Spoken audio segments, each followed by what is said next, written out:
On Friday morning, July 17th, 1987, the small town of Comfort, Texas, became the scene of a heroic rescue and tragic loss. Much of the footage you will see was taped on that day by the banks of the Guadalupe River.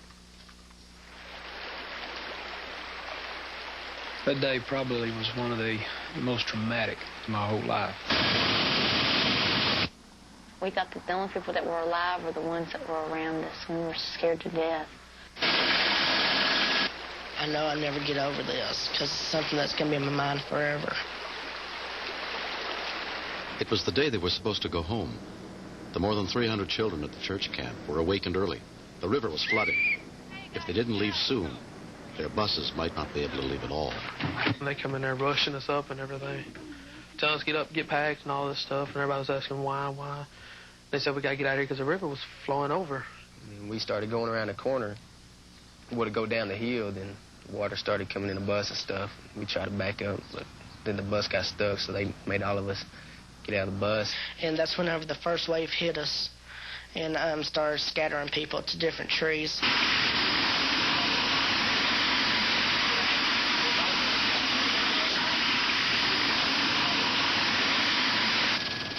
Floodwaters of the Guadalupe River had swept away 43 people in a matter of seconds. A call for help went out. A television news helicopter, already covering the flood, piloted by Vietnam vet Mike Rice, headed for the site of the accident, where cameraman David Villarreal shot this footage. It just all seemed like routine flooding to us, and we really had no idea what we were about to witness. We were able to see the kids clinging onto the trees like ants, surrounded by rushing water. A Texas Department of Public Safety helicopter was already trying to pick someone out of the treetops, now barely above the 60-mile-an-hour floodwaters.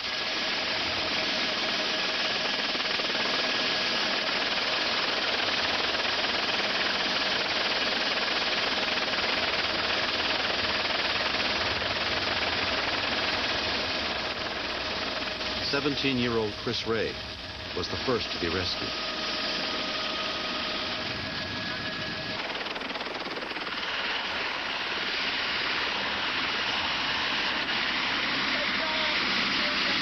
How many are there of you? There's the bus over, 40. How many? 40. In the bus? Well, the bus, we all got the bus. Wherever the bus started going down. As news bulletins spread the word of the flood and accident, more help arrived, but many parents feared the worst. I know for me that it was like you've got two daughters down there. Now, obviously, they both are not going to make it. You know, which one would you choose? Which one would you have come back? The news crew picked up volunteer fireman Ray Masterman to try to help rescue the kids. All of a sudden, I think all three of us saw the people at the same time, and it seemed like every tree had a face or two in it.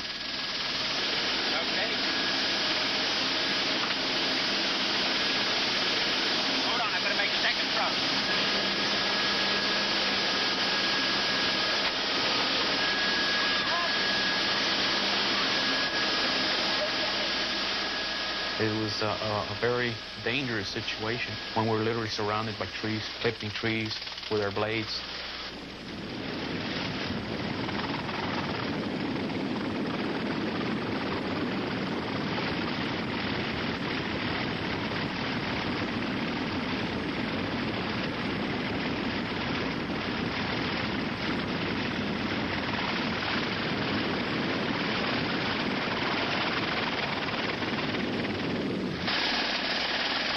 Before they had time to touch down or refuel, they got word that a girl was adrift in the river and in trouble. There she is right there, Mike. She's floating in the water right there. She's still okay.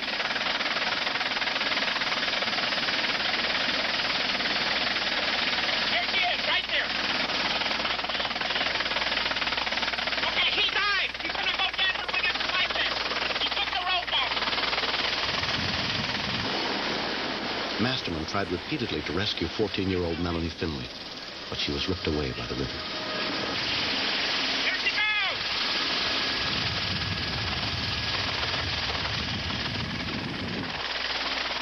I wish I could have got hold of her.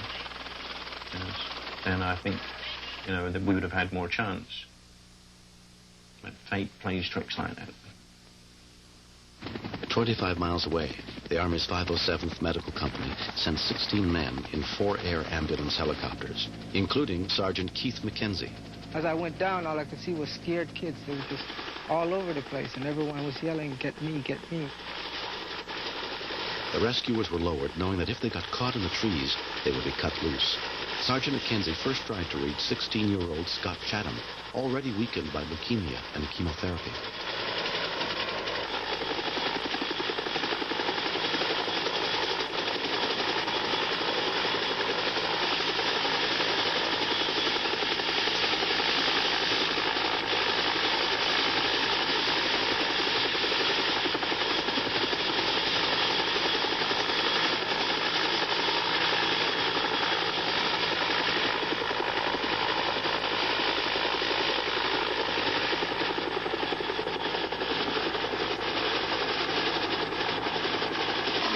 It took hours, but the Army rescuers pulled 26 people out of the trees.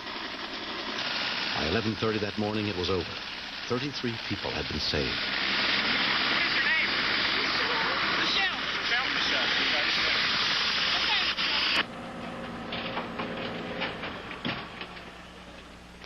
But 10 children died in the waters of the Guadalupe River. The river has returned to normal, but the lives it touched remain forever changed. 15-year-old Michelle Jonas can't forget that day or her friends who didn't survive. Sometimes we'll cry about it, and sometimes we wish we were dead, sometimes and that they were still here. Gene Marsh, now 16, was rescued from the Comfort flood, but his girlfriend Leslie drowned. We got in a fight, and I never got a chance to apologize to her.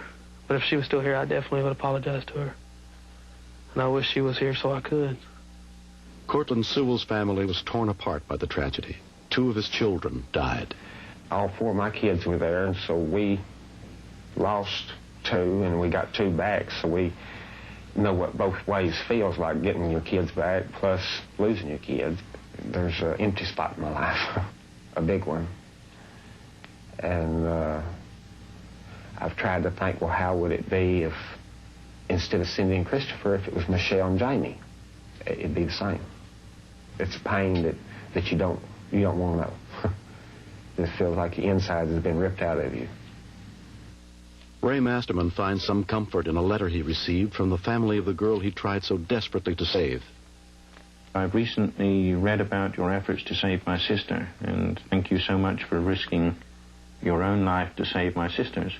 I'm sending you a picture of her so you can think of her the way she was normally instead of the way you saw her. You probably never will be able to, though. Thank you so much again. I'm sorry it has taken me so long to say so. Sergeant McKenzie was responsible for rescuing 15 kids that day. I don't feel myself as being a hero. I was trained to do it, and I was glad to prove myself my training was worth it. After 10 years covering news, David Villarreal put down his camera that day and got involved. That, by far, is the biggest story I have covered in my career. The fact that we were part of it and were able to do something and at least save 2 of the girls feels like we accomplished something. 1 year later, a memorial was dedicated to the 10 who died, but also to the 33 survivors and the heroes who had risked their lives to save them. At the end of the ceremony, a lone helicopter flew over in tribute. They risked their lives to save our kids. If it weren't for them, we wouldn't be here. I think they really did a miracle for us.